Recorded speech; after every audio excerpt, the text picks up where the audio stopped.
Today, we'll be using Besside NG to automate Wi-Fi hacking and crack a WPA password on this episode of Cyber Weapons Lab.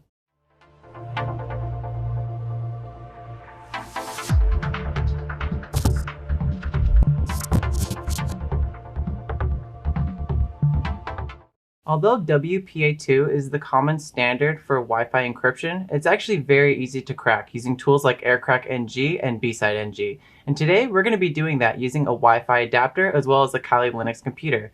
If you're not sure if your adapter is going to be compatible with Kali Linux, be sure to check the links in the description below. And also please be advised, when you do use Besside NG, you do need to set it to target a network, because if you just spin it up, it will attack everything around you, and that's illegal. Let's get started. Okay, so the first thing that we're going to do is we're going to specify which directory we want to save to, and that's just because it's going to make things a lot neater overall. So we're going to do cd:/desktop. Bam, there we go. And then the next thing that we're going to do is, for the purposes of this tutorial, I did not plug in our antenna, and we're going to be using the PAU07 Panda wireless antenna for this tutorial. There's lots of other ones you can use, and you can always just check links in the description for other articles about which would be the best option for you. So we're going to be doing ifconfig, and we're just going to be taking a look at the different interfaces that we have available to us. And we see we have here WLAN 0. That is the internal wireless adapter. And now I'm going to go ahead and plug in our external adapter. And let's see if I can run it again and see if it shows up. All right, let's use iwconfig. And that's going to let us just look at all the wireless interfaces we have available to us. Okay, here we go. We have WLAN 1. And as we can see, it is turned off. If even, more contemporary, you can use IPA. And we have WLAN 1 here. We can see it's currently, the state's down, which is also being turned off. So what we need to do now that we have it plugged in is we need to put it into monitor mode. And what we're going to do is use airmon-ng, and this is another tool in the Aircrack NG suite.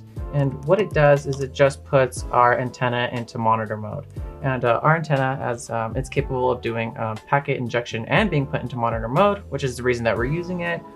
So make sure before you start that your antenna is capable of doing both. Again, consult those articles. And we're going to use airmon-ng start. That just means we're starting whatever interface we're going to use. WLAN 1. There we go. And we can even, if we want to, check again, try to run the command again. Oh, it says the device is not there anymore. It doesn't exist. It's just vanished. Actually, the name's changed. And if we do WLAN 1 mon, see it's done there. We can even go back to iwconfig, and now we can see it's been renamed WLAN 1 mon. So we know that's been put into monitor mode. And so now that we've done that, we're going to get to pick our target. And I've already set up a target for us today.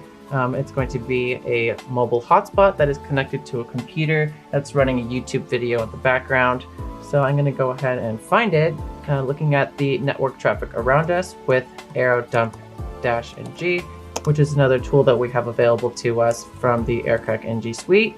We're going to specify which interface we're using, which is going to be WLAN 1 mon. Okay, as you can see, our antenna is starting to sniff around and show us all of the different networks that are around us. And we can see different things like we can see their BSSID, we can see what channel they're on, and we can also see here the data. And this is relevant to us today because we need to know whether or not there is a client on the network. And the reason for that is because when you want to capture a handshake is basically the secret exchange between a network and a device when it connects. And this happens when it connects, so you need to be able to see that handshake as it happens. So that's what that's what Besside NG does, which is the tool that we're using today. And so I let this run for a little bit, and we can see that there's data going on these other networks, but the one of interest is target 1. We can see that it has a little bit of data going through, and let's see, running. All right, so there's a little bit of data going through, but that's enough to tell us that there's a client on it, and that's all we need to know.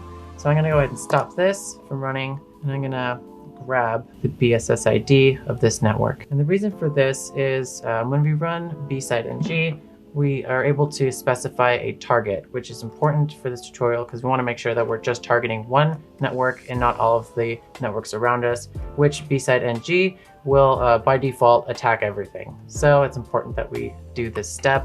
and that it never be skipped. And then moving on, now that we have our target network, we're going to try and see if we can listen in on the secret exchange between the network and the client and see if we can capture this handshake.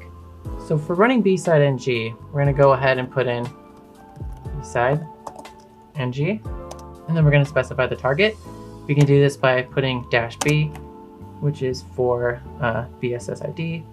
We're going to paste target there, and then we're going to specify which interface we're using, which is WLAN1 MON, our antenna that's been put into monitor mode, and let's go. Okay, so we can see that it's scanning through all the different channels, and now that it's locked onto the target it was looking for, it is sending DAuth packets to both the network, the cellular phone that's broadcasting the mobile hotspot, and the client computer that's connecting to it for interwebs, and it's telling both of them to disconnect. Oh, and there you go. So we've already owned the targets, which means that in the interim, while it was telling the two devices to disconnect from one another in their attempts to reconnect, it was also listening in on their attempts and captured a handshake. And that gets automatically saved for you. And since we specified that we're going to be saving to the desktop at the very beginning, that's going to save us the trouble of it ending up anywhere else. So now that we've done that, we can go ahead and try to crack this password open.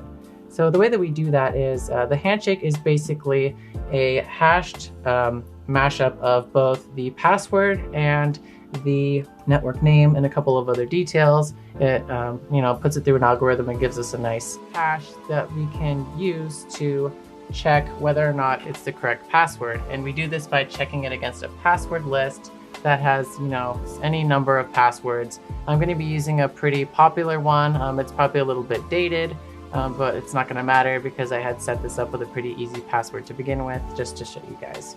So we're going to do aircrack NG, for which the suite is named after, and we're going to put in the word list that we're using, which is going to be rockyu.txt.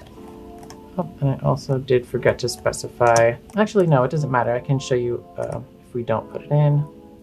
Just put in wpa.cap, which is the capture file that has the handshake in it. All right, so we found out the password, and that's it. Obviously, if it is a more complicated password, it's going to be a lot more difficult for you to guess, and it is statistical because these are just, password lists. It's full of, tons of unique singular passwords. So the only way you can really make a really robust crack method is to have a very robust, big password list. And then again, if you have any number of mixed letters, characters, it's going to make it a lot more difficult, both for your own safety and, making this a real pain in the butt to try to do. So that's all we have for today, and thank you for watching.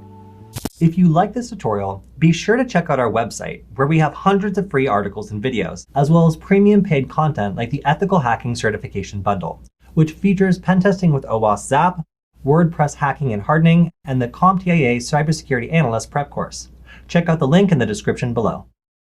And that's it. That's how you're going to use Besside NG to crack a WPA password. And just remember, whenever you are attacking a network, make sure it is one that you have permission to attack, because doing otherwise would be illegal. Thank you so much for watching, and if you'd like some more information, be sure to check out the link in the description, and be sure to like, comment, and subscribe, and we'll see you next time.